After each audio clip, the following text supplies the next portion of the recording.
really something to celebrate, something to look at, and something that we have been waiting for too long.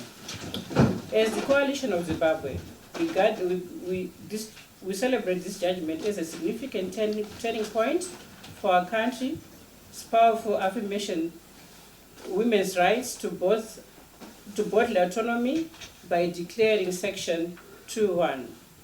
And constitutionally, to the court has reinforced Zimbabwe's commitment to upholding the rights of women and children as guaranteed in the constitution. Marital rape through criminalization as previously excluded from the Act's definition of unlawful intercourse.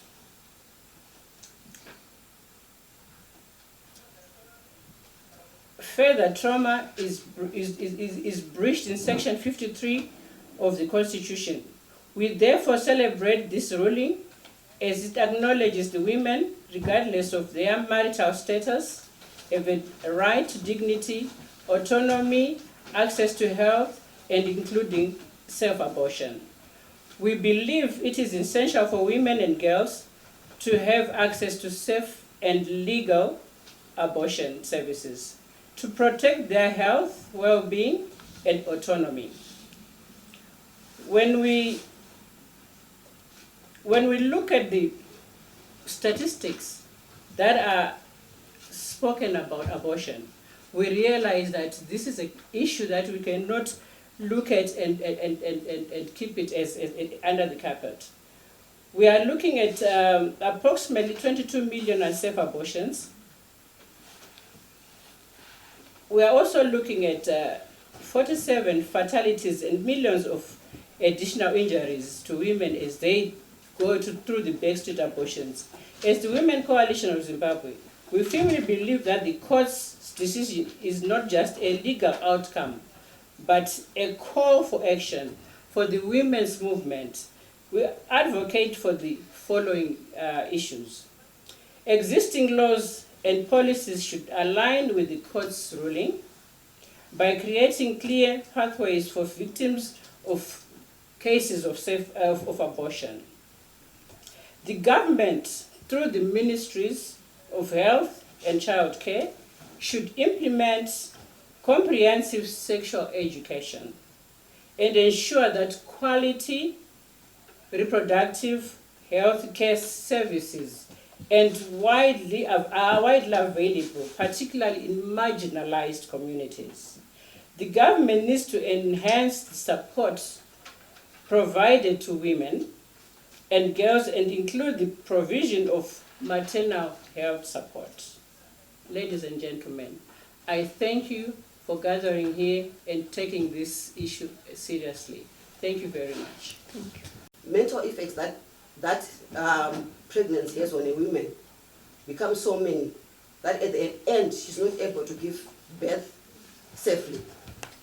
So I'm applauding this landmark court ruling is something that is going to bring a lot of change to women who are out there. As has been said before by others, cases of unsafe abortion occur mostly in communities where people don't have enough resources to go to for safer abortions. But now with this ruling, is ROSA and all the stakeholders continue to have it to be aligned with the Constitution, women are going to be able to access safe abortion, as I've already alluded to. We are so happy, and we hope WILSA and other stakeholders will continue to take up issues that involve women, issues that have been left behind, that people feel they don't really matter. 1977 is a long, long time, and such laws should have been, there should have been changes. But I guess because, I don't know whether it's patriarchy or what it is, we have left it for 47 years while these women and girls are dying. we are happy for this change. We are happy for this court ruling. Thank you. To take place. I think we are all cognizant of the Mapingure case. There is a lot of hesitation. There is a lot of duty lapse. There is a lot of negligence around how termination can be done. And even with the law itself, there is a lot of blaze. There are a number of blaze and lack of clarity. So what we are going to do as Women and Law in Southern Africa is a way forward. We have a project where we are going to develop a guide on the ABCs of legal termination of pregnancy. Just to say, we are also going to advocate for specific time to cut off unnecessary delays, which delays may then cost a life.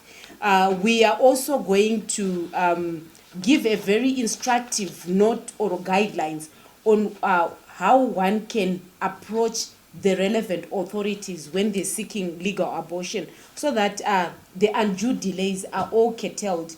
You realize when you read the Mapingure case, there was a number of back and forth, go to the police, go and require a police report, go and require a medical certification, some of the things that are not even provided for under the law. So it then speaks to the huge socialization around the termination of pregnancy. It's just people trying to bring a moral ground into legal processes. So probably in your case, it could be the undertones, which are often not conversated around, which are often not spoken to, but it's just the issue of the undertones around how we are socialized as a country. So we are simply saying this is a constitutional issue.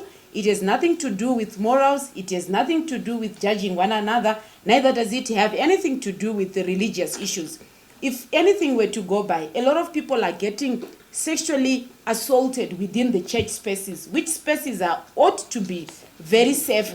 We have had a lot of people who have become victims of sexual violence by the papas, and they go scot-free, and they are left to deal and probably handle unwanted pregnancy. So this is where we are stepping up, and I would want to say thank you, Mr. Biti, for giving us maybe the courage that we as women rights organization have been lacking. We need to take it up, even if it means challenging the whole Termination of Pregnancy Act. The time is now. We have to do it, because when you look at it, often when the conversation around terminating a pregnancy, sometimes when the pregnancy is unwanted, it's a conversation which actually goes between two people. You go up front as the person who's carrying the unwanted child, and then you get arrested, and then you get all this probably stigma and stereotyping. Recently in Blawayo, we have a case where a 16-year-old was sentenced to 9 months for having terminated. She actually went through a safe termination, and then the community spied on her. She was handed in, she was arrested, she pleaded guilt, and she was then eventually sentenced to 9 months. Of course, she was given community service. But look, this is somebody who's 16. She's starting her life already with a criminal conviction. When they have to vet you, do you have a criminal conviction? You say yes. For what? For having exercised my right. I didn't want the baby. I was not ready to have a baby. And then I terminated it. Already you are a criminal convict. You are a pervert already when we're talking of the law. So look at these results, these consequences only affecting women. It's an issue of power. Yeah, so we are moving forward, and we want to thank you, Mr. Biti, and thank you, Maima Siwa, and the voices of women are going to be very sharper around this issue, because we are seeing the negative effects. Thank you.